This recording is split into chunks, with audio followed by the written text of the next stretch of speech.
Kenya is very different than a lot of the places that I've been. I've been to Europe and I've been to Asia. Africa is very different. I certainly came in with different ideas about how the village was, about what the state of the water was, about how people lived in Kenya, and was surprised by everything. I don't really want to go back yet. I am not done here, that's for sure.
I was really surprised by the community and the welcome that we received when we got here.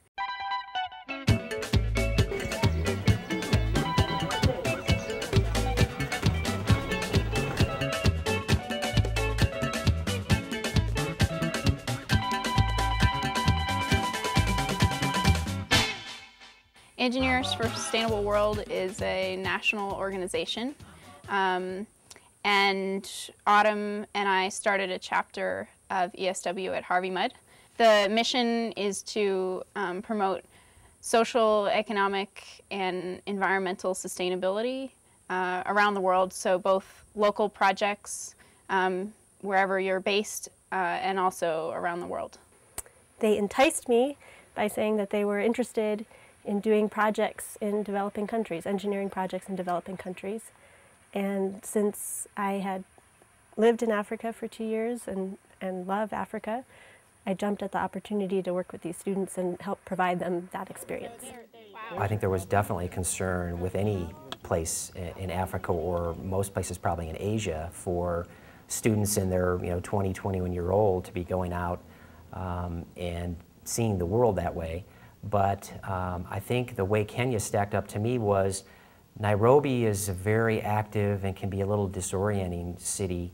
But outside of there, I think we all felt very safe and, like I mentioned before, very friendly and accommodating people, trying to make sure that we felt that we were comfortable in their country. And that was terrific. I guess the way people live kind of surprised me a little bit. The way the digging in the river for the water was shocking a little bit. You'd mentioned people had told us that that's what they do, but just the way that water looks when it comes up is not what I expected.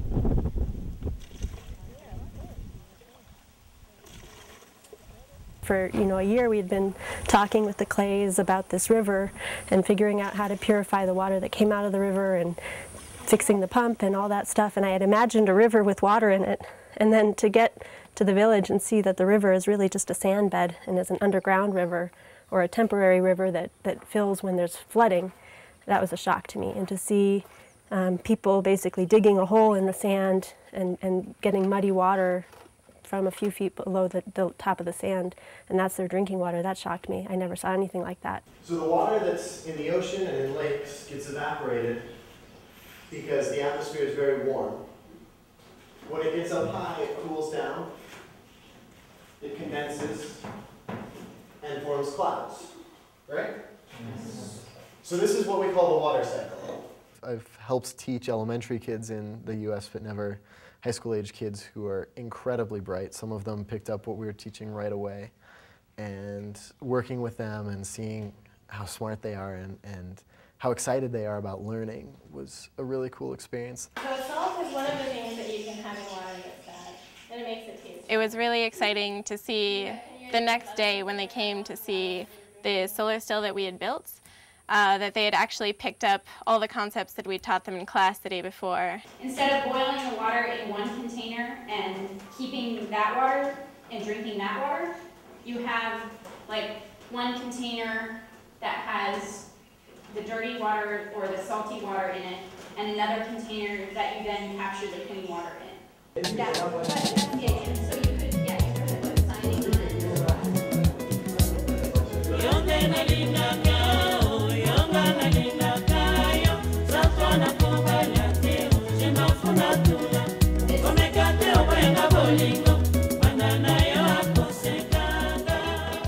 I really learned like how respect between people can really go a long way.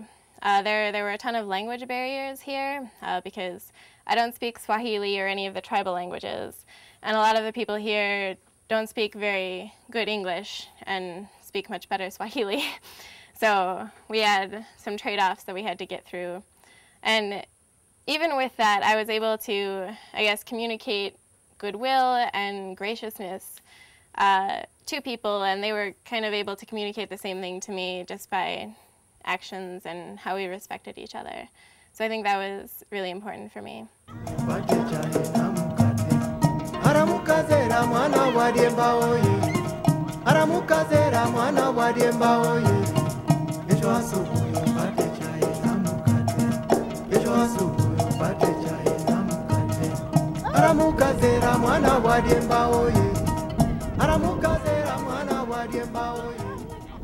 There aren't resources readily available for what you need all the time. I mean, you don't have running water, you don't have toilets, it's just not the same. One of the reasons I was so excited about the students having the opportunity to do this project was because I knew that all of the engineering knowledge that they have been learning over the past few years at Harvey Mudd College, they'd be able to put that to use, but they'd also have to leverage some extra creativity to make things work in a very rural, almost primitive village in terms of the materials and resources available. And so to see them, for instance, at the hardware store in Wote, this small town, and trying to figure out how are they going to make this solar still using materials that were actually available in that hardware store. They had to be very creative, and they had to be smart, and they had to think on their feet. And that's an experience that they're not going to be able to get in a classroom. I think it'll be okay. I guess it shouldn't have been a surprise, but I guess it was a little bit surprising how much they really talked to each other when they were trying to problem solve with a solar still or trying to plan a class to teach the students. They're all interacting, equally contributing, and that part I found to be, terrific to observe as a parent. Makes me feel wonderful about Mudd as a place for learning for the kids.